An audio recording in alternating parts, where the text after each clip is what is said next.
तो दोस्तों, आप देख रहे हैं हॉरर स्टोरी। आज की कहानी 45 वर्षीय दौलत राम की है। आज से करीब कई साल पहले की ये घटना है। दौलत राम अपने परिवार के साथ एक गांव में रहता था। उसका परिवार बहुत बड़ा था। उसके परिवार में उसके एक चाचा, चाची, उसके बच्चे और माता पिता और दौलत राम की घरवाली रहते थे। दौलत राम के चाचा गांव के सबसे धनी व्यक्ति थे। एक दिन दौलत राम के पास उसके चाचा का लड़का ब्रजेश आया, जो बैसाखी से चलता था। उसकी दोनों टांगे में दिक्कत थी। तो ब्रजेश दौलत राम से कहता है कि भैया, आज मुझे भी खेतों पर ले चलो, मेरा भी वहां जाने का मन है।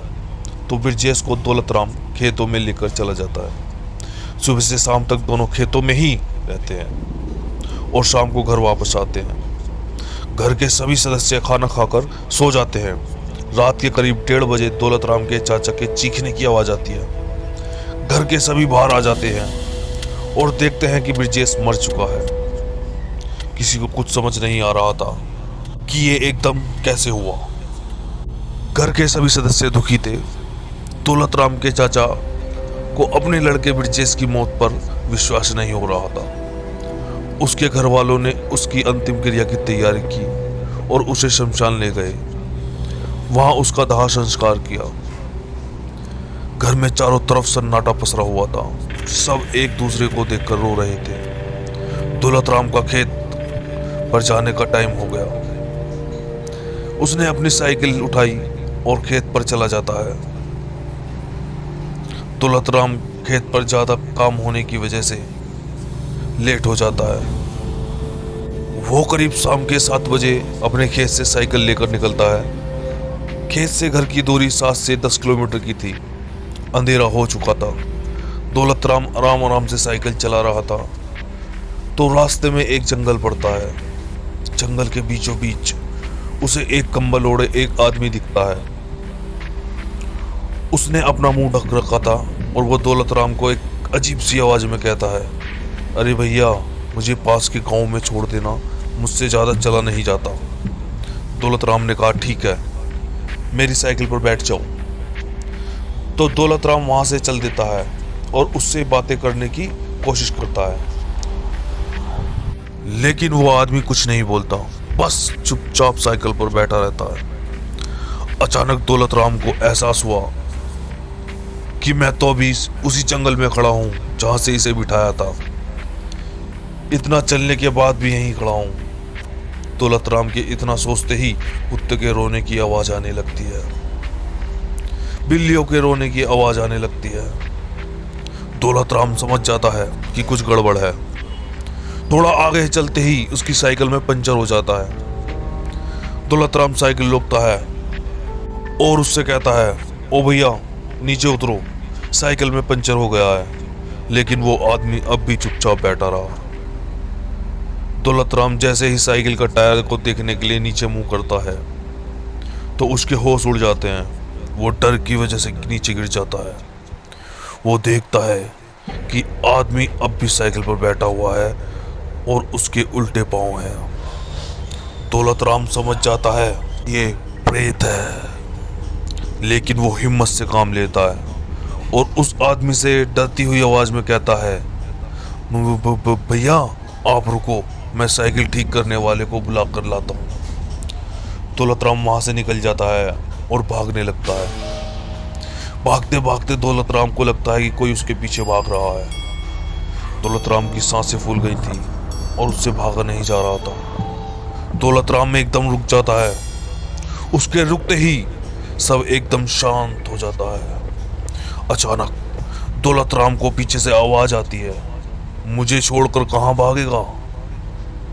वो जैसे ही पीछे मुड़कर देखता है, उसकी आंखें फटी की फटी रह जाती हैं। वो देखता है कि वही कंबल वाला आदमी खड़ा है और उसकी टांगे से खून बह रहा है। वो हवा में दौलत राम के सिर के चारों तरफ चक्कर काटने लगता है। ये देखकर दौलत राम बेहोश हो जाता है। जब उसकी आंखें खुलती है तो वो देखता है कि वो अस्पताल में पड़ा है और उसके दोनों पैर कट चुके हैं। दौलत राम के घर वाले उससे पूछते हैं कि ये सब कैसे हुआ। दौलत राम एक चुप और डरा सहमा सा बैठ लेटा हुआ था, उन्हें देख रहा था। उसके घर वाले उसे घर ले जाते हैं, लेकिन दौलत राम अब भी पत्थर सा बना हुआ था। वो बस लेटा लेटा रो रहा था। रात के 12 बज चुके थे। दौलत राम के घर वाले उसी के पास बैठे हुए थे। अचानक सबको घर की छत से किसी के चलने की जोर जोर से आवाज आने लगी। घर के सभी डर जाते हैं। इतने में दौलत राम चीखता है, मुझे छोड़ दो, मुझे छोड़ दो, और फिर अपने चाचा के लड़के ब्रिजेश की तरह हरकतें करने लगता है। घर वाले सोचते हैं कि ब्रिजेश की आत्मा इसे परेशान कर रही है, तो दौलत राम के पापा एक ओझा के पास चले जाते हैं और उसे सारी कहानी बताते हैं। ओझा की बात सुनकर दौलत राम के पिताजी के होश उड़ जाते हैं। उन्हें ये यकीन नहीं हो रहा था कि मेरा बेटा दौलत राम भी ऐसा कर सकता है।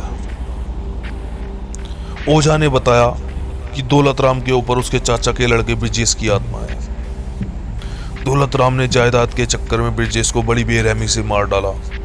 अब उसकी आत्मा उसे दौलत राम को परेशान कर रही है।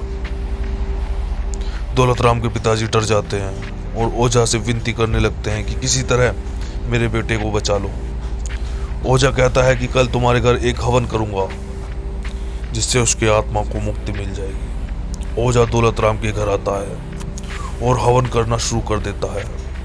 हवन शुरू होते ही तेज आंधी तूफान आने लगता है और हवन की आग बुझ जाती है। ओझा समझ जाता है कि यह आत्मा बहुत शक्तिशाली है। इतने में दौलत राम के चीखने की आवाज आती है। सारे घर वाले उसके कमरे में जाकर देखते हैं तो सब चौंक जाते हैं। डर के कारण सब कांपने लगते हैं। वो देखते हैं कि दौलत राम का सीना किसी ने चीर रखा है और उसका दिल उसका दिल सीने से बाहर निकाल रखा है। दौलत राम मर चुका था। वो भी उसी तरह तड़प तड़प कर मर गया था जिस तरह दौलत राम ने अपने चाचा के लड़के ब्रिजेश को मारा था। तो दोस्तों, इस तरह ब्रिजेश ने अपना बदला लिया। कहानी जरा सी भी अच्छी लगी हो तो लाइक करें, चैनल सब्सक्राइब करें। धन्यवाद।